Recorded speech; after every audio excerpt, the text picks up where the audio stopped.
Today's topic, flora and fauna. Hello students, this is Ajay sir, always with you. So let's start today's video with the meaning of flora and fauna. So first we have to know the importance or the meanings of flora and fauna. Okay, here you can see the term flora is defined as well as all the natural occurring native plants of a particular region. तो एक विशेष क्षेत्र में nature में जो plants होते हैं अपने आप, उस क्षेत्र की प्लांट्स को बोले जाते हैं फ्लोरा. ठीक है, तो फ्लोरा का मतलब हम लोगों को क्या पता चला, एक विशेष क्षेत्र में होने वाला प्लांट्स को, पेड़ पौधा को हम लोग फ्लोरा कहेंगे. Flora indicates all the forms of plant life more generally use to present the plant life. Okay, तो ये बेसिकली किसको रिप्रेजेंट करता है, जितना सारा पेड़ पौधा है इस धरती पे, जितने सारा पेड़ पौधा है उसी सबको एक विशेष क्षेत्र में, ठीक है, एक विशेष क्षेत्र में जितना सारा पेड़ पौधा है उस क्षेत्र की पेड़ पौधा को बोला जाता है flora. Okay, now fauna. What is fauna? Fauna is all the animal life present in a particular place or particular time period. तो fauna क्या होता है, एक विशेष समय में एक विशेष क्षेत्र में उपस्थित सभी प्राणी को बोला जाता है fauna. गौर से सुनिएगा, एक विशेष समय मतलब मान के चलिए एक 10 साल का बीच में, ठीक है, ऐसा नहीं कि विशेष समय मतलब 1 घंटा या 2 घंटा या 2 मिनट, ऐसा कुछ पता नहीं. 10 साल का पीरियड में, ठीक है, या फिर 10 से 20 साल का पीरियड में एक विशेष क्षेत्र में, ठीक है, चाहे वो नॉर्थ रीजन हो या साउथ रीजन हो या फिर एक पर्टिकुलर कोई रीजन हो, उस रीजन में उपस्थित सभी प्राणी को बोला जाता है फौना. तो हम लोग क्या सीखे, हम लोग देखें विशेष क्षेत्र में उपस्थित सभी प्लांट, पेड़ पौधा को बोला जाता है फ्लोरा, और विशेष समय पे विशेष स्थान या क्षेत्र पे उपस्थित सभी प्राणी को बोला जाता है फौना. तो मैं उम्मीद करता हूँ कि आप लोगों को फ्लोरा और फौना का मतलब समझ में आया होगा. तो आगे बढ़ते हैं. अब हम लोग आगे बढ़ते हैं, कुछ विषय के बारे में, कुछ प्राणी और कुछ पेड़ पौधा को लेकर बात करेंगे. ठीक है, तो फ्लोरा हम लोगों को पता चल गया, क्योंकि फ्लोरा क्या है और फौना क्या है पता चल गया ना, कि विशेष क्षेत्र में उपस्थित सभी पेड़ पौधा को बोला जाता है फ्लोरा, और विशेष क्षेत्र में विशेष समय में उपस्थित सभी प्राणियों को बोला जाता है फौना. ओके, सो फर्स्ट यहाँ पे कुछ एनिमल्स दिखाई दे रहा है, जैसे कि यहाँ पर आप देख सकते हैं. इसको थोड़ा जूम कर लेता हूँ, let me zoom it. The yak is a very unique animal. Yak जो होता है चमड़ी गाय, ठीक है, ये हिली रीजन में रहता है. ये बहुत यूनिक एनिमल है, बहुत ही अलग किस्म की प्राणी है. It has the head of a cow. इसका जो हेड है ना वो काव की तरह है. The hair of a god. और इसके बॉडी में जो बाल है वो बकरी की तरह होता है. The tail of a horse. और इसका जो पूंछ होता है वो घोड़े की तरह होता है. तो मतलब देखो, ये जो प्राणी है एकदम अलग किस्म की है, जिसका हेड मतलब सर है गाय की तरह, जिसका बॉडी का बाल है बकरी की तरह, जिसका पूंछ है हॉर्स की तरह, घोड़े की तरह. और द स्केलेटन ऑफ लायन. और जिसको बॉडी के अंदर जो स्केलेटन सिस्टम मतलब हड्डी में जो सिस्टम है हड्डी का, ठीक है, जिसे हम लोग स्केलेटन सिस्टम कहते हैं, वो लायन का है. And sound like the pig grant. और इसका जो आवाज़ है, वो एक सुअर की तरह है. मतलब आप देख सकते हैं इसमें कितना वैरायटीज़ है.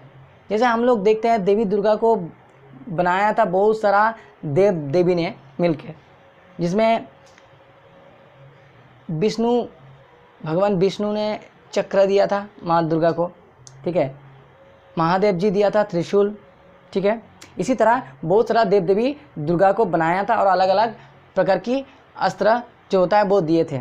यहाँ पर भी हम लोग देख रहे हैं ये याक एक ऐसी अलग किस्म की एक प्राणी है जिसमें अलग अलग वैराइटीज़ है ना. जैसे कि उसका हेड जो है, उसका जो सर है वो काऊ की है, जिसके बॉडी में बाल जो है वो बकरी की तरह है, उसके जो पूंछ है वो घोड़े की तरह है, उसके बॉडी का अंदर जो स्केलेटन सिस्टम है हड्डी का सिस्टम वो लायन की तरह है, और उसका जो आवाज़ है, चिल्लाने की जो आवाज़ है वो एक सुअर की तरह है. मतलब एकदम अलग किस्म की प्राणी है. तो ये है एक याक जो कि हिली रीजन में रहता है. ओके, नेक्स्ट एनिमल यानी कि नेक्स्ट फौना, ये क्या है, spiders. Spiders are not insect. याद रखिएगा, spiders not insect. Spiders insect नहीं है, ठीक है. इंसेक्ट क्यों नहीं है, देखिए इंसेक्ट होने के लिए जो जो फीचर्स होना चाहिए, 3 pairs of legs should be present, ठीक है. 3 पैर मतलब 6, ठीक है, संख्या में 6 पैर होना चाहिए, तभी उसे हम लोग क्या कहेंगे, इंसेक्ट. और क्या होना चाहिए, उसका बॉडी 3 हिस्सों में डिवाइड होना चाहिए. तो 6 पैर होना चाहिए, 6 पैर होना चाहिए और उसका बॉडी 3 हिस्सों में डिवाइड होना चाहिए। लेकिन हम लोग स्पाइडर में देखते हैं क्या क्या है। देखिए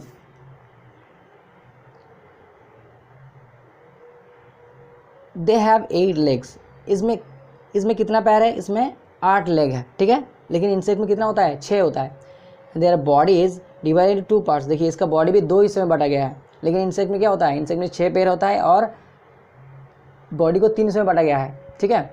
लेकिन इसका 2 हिस्सा है, इसलिए इसे हम लोग इंसेक्ट नहीं कहेंगे। इंसेक्ट होने के लिए जो जो फीचर्स होने चाहिए वो इसमें नहीं है, इसलिए ये इंसेक्ट नहीं है। They belong to a larger group of animals call arachnids, तो इसे एक एनिमल्स की ग्रुप में रखा गया। They belongs to a larger group of animals call arachnids, तो इसे एक एनिमल्स के ग्रुप में रखा गया जिसे अरेक्निड्स कहते हैं। Which includes the dreaded scorpion, जो कि एक डरावना स्कॉर्पियन की तरह होता है। Spiders make silken nets and waves to catch insects for their food, और वो अपना खाना के लिए, ठीक है, अपना खाना को पकड़ने के लिए वो क्या करते हैं, एक मुंह से एक सिल्क जैसा रस निकालते हैं, ठीक है। वो फिर एक नेट बना लेते हैं जिसे हम लोग स्पाइडर नेट कहते हैं।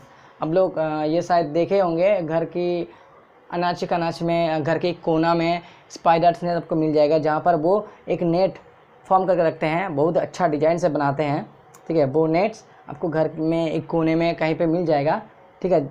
ये नेट्स वो बनाते हैं ताकि कोई कीड़ा मकोड़ा वहाँ पे अटक जाए, चिपक जाए, जैसे कोई मच्छर मक्खी चिपक जाए या फिर कोई चींटी चिपक जाए तो वो उसको पकड़ के आसानी से खा लेंगे। ओके, नेक्स्ट जो है, अब यहाँ पर देखिए एक प्लांट आ गया, ठीक है। आप ये प्लांट जो है, प्लांट हम लोग कैसे कहते हैं, प्लांट एक्चुअली क्या है, फ्लोरा है। ओके, देखिए तो फौना हो गया, हम लोग फौना कुछ एनिमल्स को लेकर बात किए हैं, ठीक है। आप बात करेंगे फ्लोरा। फ्लोरा मतलब प्राणी जो है, सॉरी, फ्लोरा मतलब जो प्लांट्स होते हैं, ठीक है। देखिए एक number flora, the giant sequoia is one of the world's biggest tree. Giant sequoia एक ऐसा प्लांट है जो कि इस धरती पे सबसे बड़ा पेड़ है। इस धरती पे सबसे बड़ा पेड़ जो है उसका नाम है जायंट सिक्वोया, ठीक है। It can live for as long as 4000 years and measure over 260 feet tall. Can you imagine, ये 4000 साल तक जीवित रहता है और इसका ऊंचाई कितना है, 260 फीट लंबा है ये ऊंचाई में। तो 4000 साल तक जीवित रहता है और इसका ऊंचाई है 260 feet. Can you imagine that. The giant sequoia general Sherman in California is the most massive living thing on earth. तो ये जो जायंट सिक्वोया है, इसका पूरा नाम है जायंट सिक्वोया जनरल शर्मन, जो कि कैलिफोर्निया शहर में है, ठीक है, कैलिफोर्निया शहर में है। और ये इस धरती पे सबसे भारी, मतलब सबसे ज़्यादा वजन इस पेड़ का है। किसका है, द जायंट सिक्वोया, जो कि कैलिफोर्निया में है और इस धरती में सबसे ज़्यादा वजन कोई पेड़ का है तो ये पेड़ है, ठीक है। याद रखिएगा इस पेड़ का नाम जायंट सिक्वोया। नेक्स्ट जो है the baobab tree. The baobab tree of Africa is one of the strongest looking trees in the world. और ये क्या है, ये बेओबैब ट्री है जो कि अफ्रीका में है और इस धरती पे सबसे मजबूत ट्री है, ठीक है। पहला वाला जो था सबसे ऊंचाई और बहुत साल तक जीवित रहने वाला पेड़ था, ठीक है, और वजन में बहुत भारी था। लेकिन सेकेंड वाला जो है ये स्ट्रॉन्ग है, मतलब मजबूत है। इस धरती पे सबसे ज़्यादा मजबूत जो ट्री है वो है baobab tree. It has a large trunk and the branches look like the roots of a tree.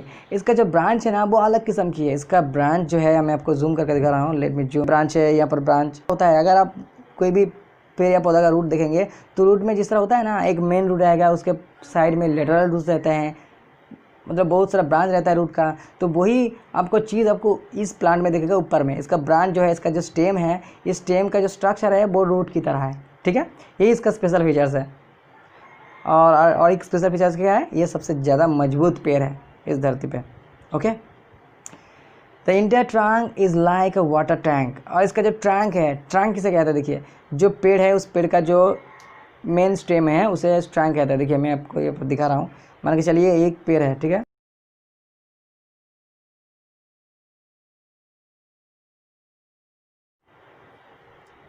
ऐसा कोई यहाँ पर ऐसा पेड़ है, ठीक है।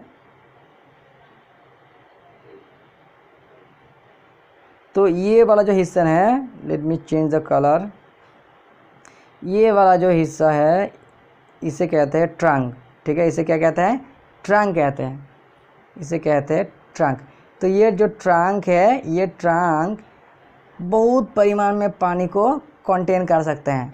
अब कितना पानी कंटेन कर सकते हैं यहाँ ये देख लेते हैं। The inter tank is like a water tank, इसे वाटर टैंक भी बोला जाता है क्योंकि it stores as much as 4000 litres of water.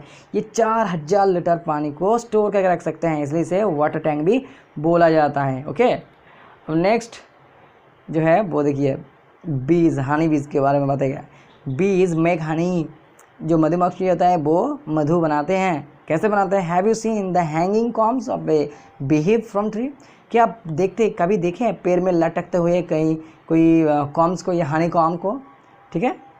इसे बीहिव भी बोला जाता है या फिर हनी कॉम भी कहा जाता है। बीहिव मतलब एक ऐसा चाक है जहाँ पर बी मतलब मधुमक्खी रहते हैं, और कॉम भी कहते हैं, इसे हनी कॉम भी कहते हैं, ये बीहिव भी कहते हैं, ठीक है। ये beehive is the home of a queen bee, a few drones, male bees and over 30,000 workers. देखिए यहाँ पर एक इम्पोर्टेंट बात आप लोगों को ध्यान में रखना है। ये जो बीज है, ये मधुमक्खी का जो हनी कॉम है, इसमें बेसिकली हनी को स्टोर किया जाता है। क्या किया जाता है? हनी को स्टोर किया जाता है। लेकिन इस हनी कॉम में जो मधुमक्खी रहता है वो किस परिमाण में कितना रहता है ये आपको जानना ज़रूरी है। देखिए सुनिए अच्छे से। इस कॉम में, हनी कॉम में या फिर इस बी हिब में एक रानी रहता है, एक रानी रहता है और कुछ पुरुष रहते हैं, ठीक है। एक क्वीन रहते हैं और कुछ पुरुष रहते हैं, और बाकी सब लगभग 30,000 के ऊपर कुछ वर्कर्स रहते हैं। वर्कर मतलब श्रमिक जो लेबर करते हैं। क्या क्या लेबर करते हैं? जैसे रानी को देखभाल करते हैं, रानी का अगर कोई लार्वा हैचिंग हुआ है, मतलब रानी का अगर कोई बच्चा हुआ है तो उसको भी देखभाल करते हैं। रानी को मधु पिलाना, मधु कलेक्ट करके लेके आना, मधु स्टोर करना, ये सब काम है वर्कर्स बीज का, ठीक है। तो एक पूरा हिब में क्या क्या रहता है? क्वीन, वन क्वीन, ठीक है। 2 नंबर फ्यू मेल बीज, कुछ पुरुष मधुमक्खी रहते हैं जो कि वो इसको मदद करते हैं बच्चा देने के लिए, ठीक है।